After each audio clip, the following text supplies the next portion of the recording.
शेतकऱ्यांचा संपूर्ण भारतासाठी मोठी खुशखबर।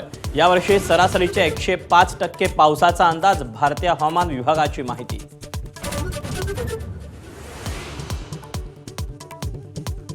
तुळजापूर ड्रग्ज प्रकरणात कोर्टात आरोपपत्र दाखल। कुठल्या आरोपीनं कोणती भूमिका बजावली याचा तपशील असल्याची माहिती।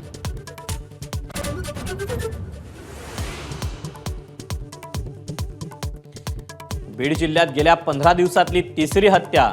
बाबासाहेब आगे या तरुणावर भर बाजारात धारदार शस्त्रानं वार। आरोपी पोलिसांना शरण।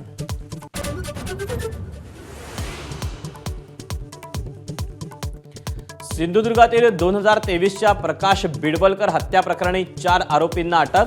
तर हत्या पचवण्यासाठी शिंदेंच्या शिवसेनेत आरोपी शिरसाटचा प्रवेश। माजी आमदार वैभव नाईकांचा आरोप।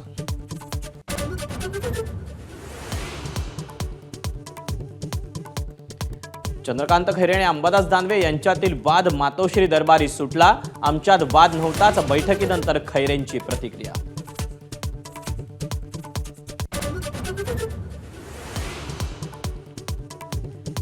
डिजिटल अरेस्टची बतावणी करून फसवणूक करणाऱ्या 4घांना अटक। ऑपरेशन चक्र व्ही अंतर्गत सीबीआयची मोठी कारवाई। अटकेतले 4घे आरोपी मुंबई आणि मुरादाबादचे।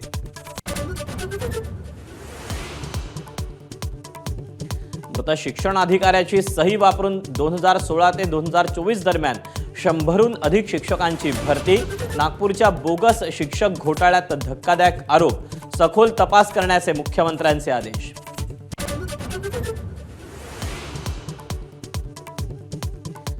पुण्यातील उद्योजकाला कामाचा बहाणा करून पाटण्यात बोलावून निर्घृण हत्या। लक्ष्मण शिंदे यांच्या कुटुंबियांनी कोथरूड पोलिसात दिली होती बेपत्ता झाल्याची तक्रार।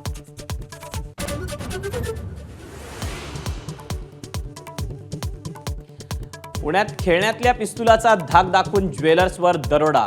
20 ते 25 तोळे सोनं लुटून आरोपी फरार। तर पिस्तूल तुटल्यानं दरोडेखोरांचं बिंग फुटलं।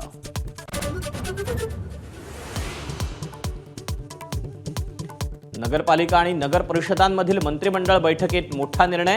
नगराध्यक्षांना पदमुक्त करण्याचे अधिकार पुन्हा एकदा सदस्यांना बहाल।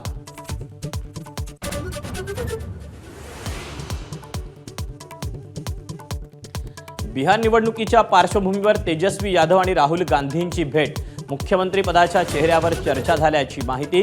17 तारखेला इंडिया आघाडीची पाटण्यात बैठक।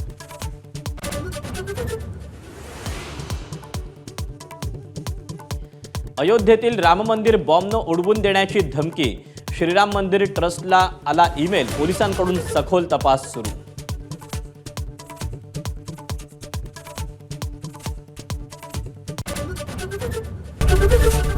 एबीपी माझा, उघडा डोळे बघा नीट।